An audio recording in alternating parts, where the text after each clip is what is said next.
Welcome back, beloved soul, to another sacred unfolding of the VybeShift podcast.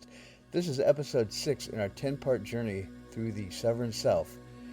In the last episode, we explored what it means to become a living frequency, a conscious, embodied transmitter of the energy you wish to experience in the world.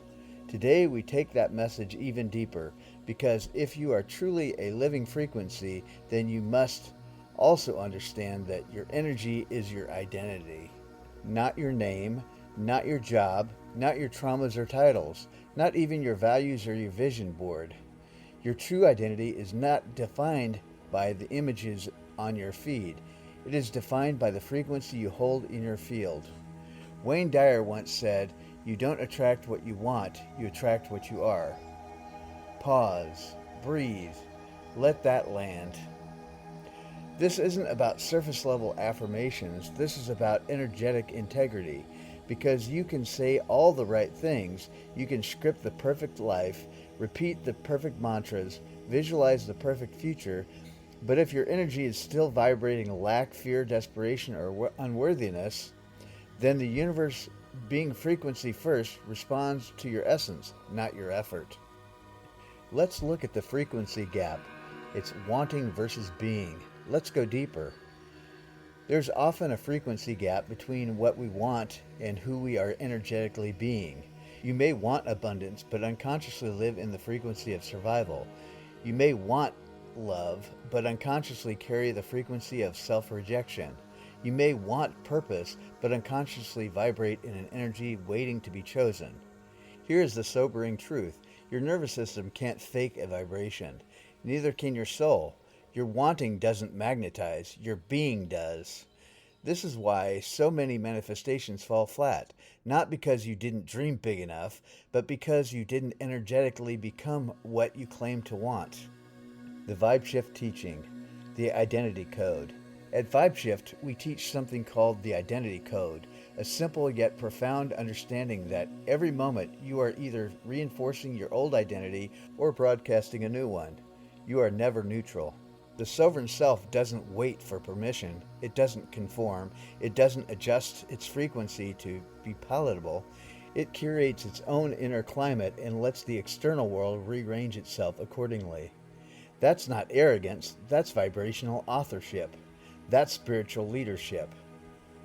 Now let's perform the mirror of frequency practice. I want to give you a very powerful tool today.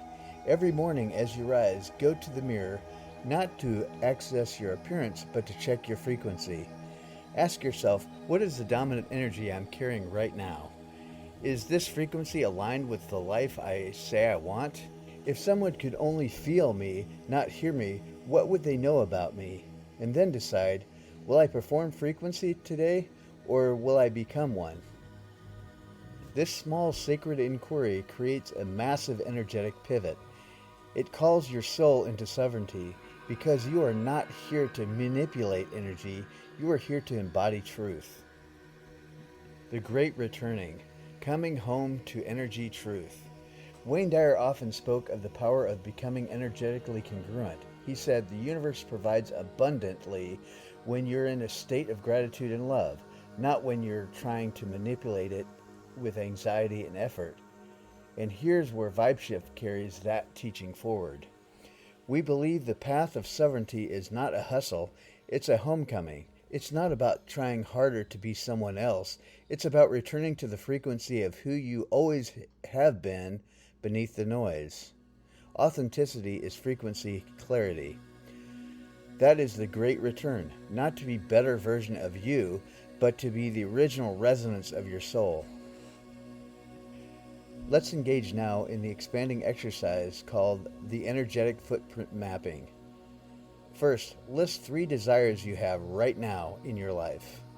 2, for each one, journal the dominant energy you're currently carrying around it. 3, identify whether this energy matches the results you want. 4, if not, ask, what would it look like to shift from wanting to being the frequency of this desire?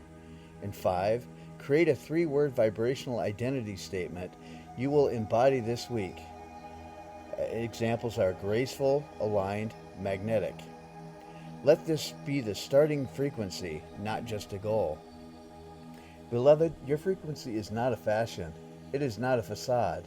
It is your true introduction. It wants to walk into the room before you speak. It's what the universe listens to long after your affirmations fade. So if you desire a new life, don't just shift your habits, shift your identity.